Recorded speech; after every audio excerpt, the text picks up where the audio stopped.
Hello friends, अभी ये सब क्लासेस में आप सभी का स्वागत है। अगर आप हमारे चैनल पे नए हों तो चैनल को सब्सक्राइब ज़रूर कीजिए। आज हम एनसीईआरटी क्लास 10th मैथ का चैप्टर नंबर 4 द्विघात समीकरण क्वाड्रेटिक इक्वेशन की प्रश्नावली 4.2 के प्रश्नों को लगाएंगे। उन प्रश्नों को लगाने से पहले आज हम ये जानें कि द्विघात समीकरण को हल करने की कितनी विधियां हैं, अर्थात द्विघात समीकरण को कितनी विधियों से हल किया जा सकता है। तो बेसिकली द्विघात समीकरण को हल करने की 3 विधि होती हैं। जो पहली विधि है, देखिए द्विघात समीकरण को हल करने की 3 विधि होती है। पहली होती है गुणनखंड विधि। गुणनखंड विधि, फैक्टराइजेशन मेथड, इसको कहा जाता है मध्य पद को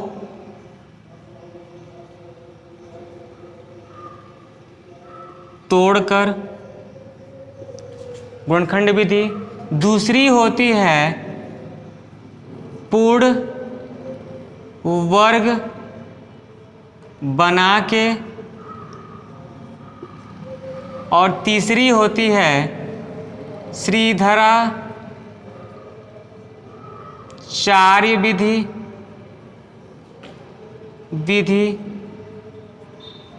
या विघातीय विधि जो कहते हैं, या समीकरण।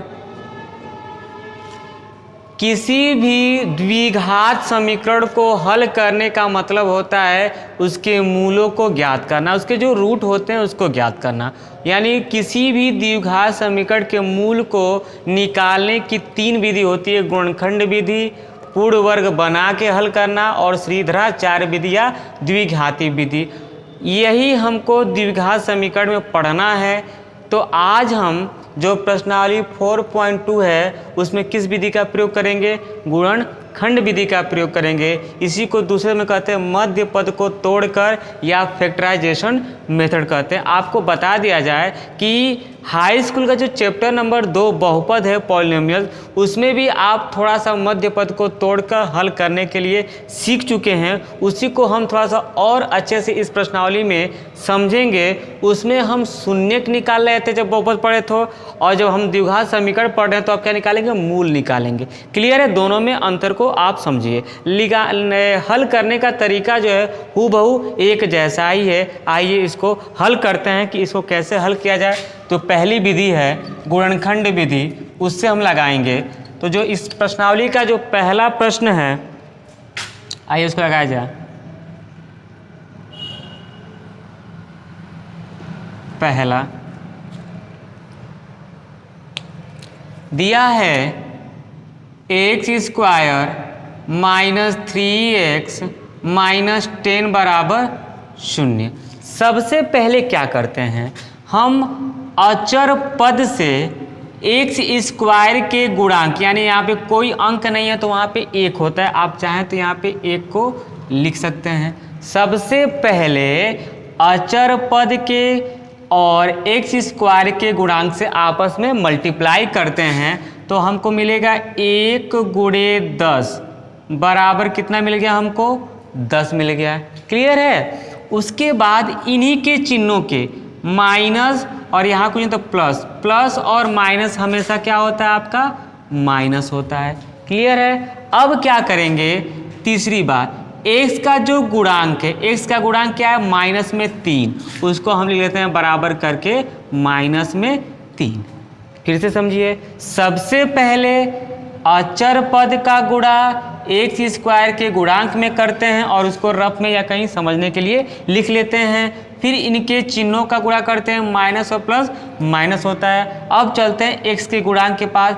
x का जो गुणांक है वो -3 है तो हमने -3 दिया। अब हम पढ़ रहे हैं द्विघात समीकरण। एक चीज़ याद रख लीजिए कि द्विघात समीकरण में सबसे बड़ी घात 2 होती है, इसीलिए x का मान भी कितना आता है? 2 होता है। जिस समीकरण की जितनी बड़ी घात होती है उसके उतने मूल होते हैं, उतने उसके हल होते हैं। क्लियर है? तो इसके 2 मान आएंगे तो हम क्या करेंगे, कोई भी 2 मान ऐसा ढूंढेंगे कि जिनको घटाने पे माइनस में 3 आ जाए और इन्हीं का गुणा करें, यहाँ क्या कहें गुणा, तो इन्हीं का गुणा करने पे क्या आ जाए 10 आ जाए। तो देखिए ध्यान से कि अगर हम 2 में से 5 को घटा दें तो हमको मिलेगा माइनस में 3 और 2 बचे 10, यानी इन दोनों को क्या करता है संतुष्ट कर रहा है। यानी हम 2 बचे 10 और 2 में से 5 घटाएंगे तो माइनस 3, यानी जहाँ पर -3 लिखा है वहाँ पे हम क्या लिख सकते हैं 2 माइनस में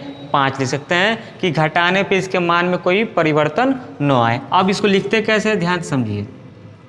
लिखेंगे x² और इसके जगह पूरे के जगह पे लिख सकते हैं हम लोग क्या लिखेंगे, देखिए ये प्लस में दिया है तो लिखेंगे प्लस 2x माइनस 5, ये हो जाएगा 5x। हमने x को दोनों में क्या कर दिया मल्टीप्लाई कर दिया, तो 5x में से 2 घटाएंगे तो कितना आएगा आपके पास माइनस में 3x आएगा और ये हो जाएगा प्लस 10 बराबर कितना हो जाएगा आपका 0 हो जाएगा। देखिए ये 3 पद था, अब इसमें कितना पद हो गया 4 पद होता है। हमने क्या किया बीच वाले जो मध्य में है उसको 2 भागों में क्या कर दिया ब्रेक कर दिया है, इसलिए इसका नाम क्या पड़ गया मध्य पद को तोड़कर या गुणनखंड विधि या फैक्टराइजेशन मेथड। अब क्या करेंगे हम 2-2 का पेयर बना के उभयनिष्ठ निकालेंगे, कॉमन करेंगे। तो देखिए इन दोनों में कॉमन का मतलब होता है कि वह पद या वह संख्या जो दोनों में हो, तो इसमें x है और इसमें भी x है तो हम x को क्या करेंगे कॉमन करेंगे। जब x को बाहर निकालेंगे तो यहाँ पे 2x है तो एक बाहर जाएगा तो एक अंदर बचेगा, ये x जब बाहर चला गया तो यहाँ पे बचेगा प्लस में 2। कोष्ठक को बंद कर दीजिए। और सबसे आसान तरीका अब इन दोनों में से कॉमन करना है, तो जो आप कॉमन यहाँ किए हैं उसी कॉमन को आप हूबहू यहाँ पे भी क्या कर दीजिए लिख लीजिए। लिख लिए। अब देखिए कॉमन हमको इन्हीं में से निकालना था, तो ध्यान देखिए ये जब x हम अंदर कर दिए तो हमारे बाहर बचा क्या माइनस में 5। अब गुणा का देख लीजिए 5 एकम 5, 5 दूना 10। और देखिए ध्यान से यहाँ पे कि माइनस और प्लस क्या होगा, यहाँ देखिए थोड़ा सा ये ऊपर माइनस चल रहा था, आप माइनस लेके चलिए और अब देखिए माइनस में क्या हो जाएगा आपका प्लस हो जाएगा। क्लियर है। अब ये हो जाएगा इतना बराबर 0। अब देखिए अभी भी ये आपका एक पद है, ये पूरा आपका दूसरा पद है, इन दोनों में अभी भी कुछ आपको हूबहू दिखाई दे रहा है, उसको भी कॉमन कीजिए। जब आप कॉमन करेंगे तो मिलेगा x + 2 क्या हो जाएगा बाहर निकल जाएगा, तो अंदर क्या बचेगा आपके पास x - 5। ये एक ब्रैकेट में जो बाहर निकला वो आपके दूसरे ब्रैकेट में बराबर कितना हो जाएगा आपके पास 0 हो जाएगा। अब लिखेंगे मूलों के लिए जो हमको निकालना है, मूलों के लिए एक बार x + 2 बराबर 0 करेंगे और एक बार x - 5 बराबर क्या करेंगे 0। +2 को इधर लेके आइए तो x की वैल्यू आ जाएगी -2 और इधर लेके जाएंगे तो ये हो जाएगा 5। माइनस कर लो क्या होता है 5 होता है। अतः जो इसके मूल आएंगे x का पहला मान -2 और दूसरा जो मान आएगा आपका वो आएगा 5 आएगा। मूल बेसिकली क्या होते हैं, मूल वह मान होता है जिस मान को हम समीकरण में रखने पे इस समीकरण को संतुष्ट करें। संतुष्ट का मतलब ये होता है कि अगर हम -2x की जगह पे रखें और इसको सॉल्व करें और वो 0 के बराबर आ जाए तो हम कहेंगे -2x के मूल हैं, अन्यथा नहीं है। हमसे मूल ही पूछा था गुणनखंड विधि से, जो हम यहाँ आपको करके दिखाए हैं। सेकेंड वो देख लीजिए 2x² + x - 6 बराबर 0। फिर वही काम करेंगे, अचर पद से हम क्या करेंगे x² के गुणांक से गुणा करेंगे, तो 2 × 6 दूना 12 होगा।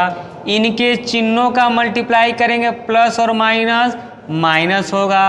x का यहाँ कुछ नहीं है तो यहाँ पे 1 छिपा हुआ था, याद रखिएगा। तो कोई 2 संख्या बताइए घटाने पे 1 आ जाए और गुणा करने पे 12 आ जाए, तो 4 में से 3 घटाएंगे तो 1 और 4 × 3 = 12, यानी जहाँ पर x लिखा है वहाँ पे हम क्या लिख सकते हैं 4 - 3। कैसे लिखेंगे इसको 2x² + 4x minus 3x minus 6 बराबर, देखिए इसको हमने दो भागों में तोड़ दिया। अब कॉमन निकालेंगे तो यहाँ से देखिए निकलेगा कॉमन आपका 2x, 2 हो गया, 2x में से एक बाहर आ गया, 2 दूना 4। अभी बताएं कि जो कॉमन होता है वही कॉमन यहाँ भी क्या कर लेते हैं हम लोग, लिख लेते हैं हू बहू। अब देखिए एक से जब अंदर आ गया तो बाहर आपका मिलेगा माइनस में 3 बराबर हो जाएगा 0। अभी भी कॉमन कुछ दिखाई दे रहा है तो x + 2 को जब आप कॉमन करेंगे तो अंदर बचेगा 2x माइनस में 3 बराबर 0। अब लिखेंगे मूलों के लिए,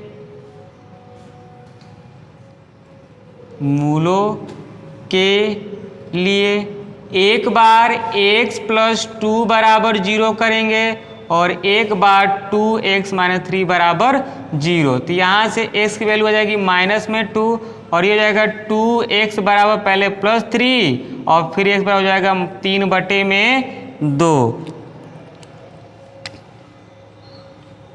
अतः यहाँ पे हम कर रहे हैं इसको, अतः x का जो मान आएगा वो माइनस में 2 आएगा और 3/2 आएगा। यही इनके दो मूल होंगे जो हमसे प्रश्न में पूछा था।